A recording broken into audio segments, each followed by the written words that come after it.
Hi guys, నేను మీ Shiva. Welcome to సాస్ టీవీ. సినిమా ఎందుకో తెలీదు, చిన్నప్పటి నుంచి మన చుట్టుపక్కల ఎన్నో ప్రొఫెషనల్స్ ఉన్నప్పటికీ సినిమా అంటే అదొక ఎనర్జీ కదా మనకి.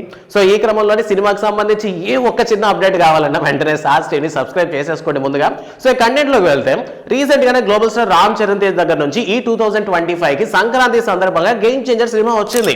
బట్ ఈ సినిమాకి సంబంధించి కథ పరంగాను అండ్ తీసినటువంటి డైరెక్షన్ పరంగాను పెద్దగా నమ్మకం లేకపోయినటువంటి సో చేస్తున్నటువంటిది మన రామ్ చరణ్ గారు కాబట్టి సినిమాకు ఒక మంచి బజ్ అయితే క్రియేట్ అయింది.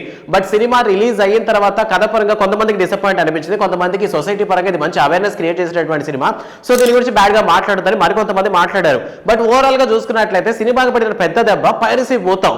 సో హెచ్డీ క్వాలిటీలో సినిమాని అయితే రిలీజ్ చేశారు. సో సినిమాకి సంబంధించి డిజాస్టర్ అయిపోయింది అనమాట. అంటే మంచి కలెక్షన్స్ వచ్చేవేమో మేబీ ప్రింటింగ్ అని రాకుండా ఉండుంటే, బట్ ఓకే, జరిగిపోయింది. సో నెక్స్ట్ ప్రాజెక్ట్ గా తీసుకున్నట్లయితే గ్లోబల్ స్టార్ రామ్ చరణ్ గారు బుచ్చిబాబు గారితో సినిమా చేయబోతున్నారు. సో ఉప్పిన సినిమా తర్వాత బుచ్చిబాబు గారికి మంచి క్రేజ్ వచ్చింది.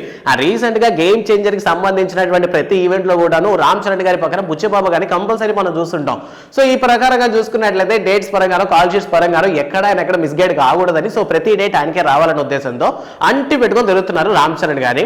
సో ఈ నెక్స్ట్ ప్రాజెక్ట్ సంబంధించి ఏంటంటే బుచ్చిబాబు గారు చాలా కాన్ఫిడెంట్ గా ఉన్నారు. అండ్ ముఖ్యంగా సినిమాస్ లో మ్యూజిక్ చాలా ఇంపార్టెంట్. ప్రీవియస్ లో ఉప్పిన సినిమా చూసుకున్నట్లయితే దేవిశ్రీ ప్రసాద్ గారు ఇచ్చినటువంటి మ్యూజిక్ పీక్స్ లెవెల్లో ఉంది. సో అందువల్ల ఈసారి నెక్స్ట్ లెవెల్కి పోదామని చెప్పి ఏఆర్ రెహమాన్ గారితో మాట్లాడుకున్నటువంటి విషయం మనకు తెలుసు.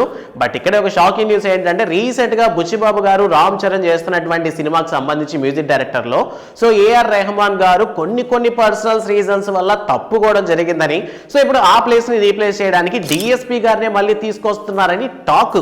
అండ్ దీనికి సంబంధించి ఇంకా అఫీషియల్ గా ఎలాంటి అనౌన్స్మెంట్ రాలేదు కానీ బట్ పర్సనల్ రీజన్స్ ప్రకారం మరి ఏఆర్ రెహమాన్ గారు తప్పుకున్నారంట సినిమాకి సంబంధించి.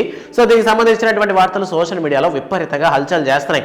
సో డిఎస్పీ తక్కువ కాదు, మనకి ఎప్పటికీ తెలుసు పుష్ప సినిమాకి సంబంధించి ఆయన చేసినటువంటి మాటలు మనకు తెలుసు. అంటే ప్రొడ్యూసర్స్ ఆయన ఇబ్బంది పెట్టారని, సో ఓన్లీ సాంగ్స్ వరకు మాత్రమే పరిమితం చేసి బ్యాక్గ్రౌండ్ స్కోర్ పరంగా వేరే వాళ్ళకి ఇవ్వడం జరిగిందని చెప్పి సో ఆయన ఒక ఈవెంట్ లోనే ప్రీవియస్ జరిగినటువంటి ఈవెంట్ లోనే మాట్లాడడం జరిగింది.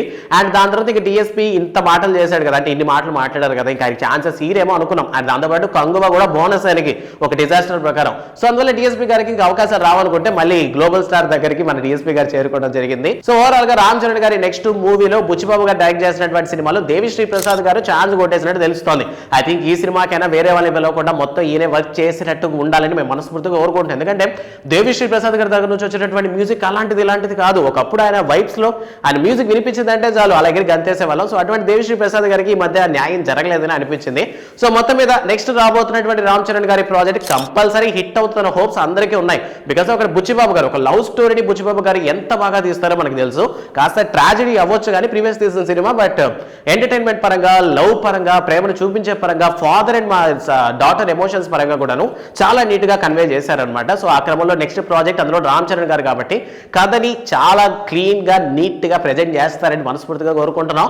సో ఓవరాల్ గా ఈ అప్డేట్ మీద మీ ఒపీనియన్ ఏంటన్న విషయాన్ని కామెంట్ సెక్షన్ లో మాతో పంచుకోండి. అండ్ రామ్ చరణ్ గారి గేమ్ చేంజర్ మీద ఖచ్చితంగా మీ ఒపీనియన్ మాకు కావాలి. ఎందుకంటే చూసిన వాళ్ళందరూ డిఫరెంట్ ఒపీనియన్స్ ఇస్తున్నారు కానీ మా సాస్ టీవీ సబ్స్క్రైబర్స్ మన వాళ్ళ మాట ఏంటని వినాలనుకుంటాం కాబట్టి ఖచ్చితంగా మీ ఆన్సర్స్ ని కామెంట్ సెక్షన్ లో మాతో పంచుకోండి. వీడియో నచ్చితే లైక్ చేయండి. అండ్ గ్లోబల్ స్టార్ ఫ్యాన్స్ అందరికీ వీడియో షేర్ చేయడం మాత్రం మర్చిపోవద్దు.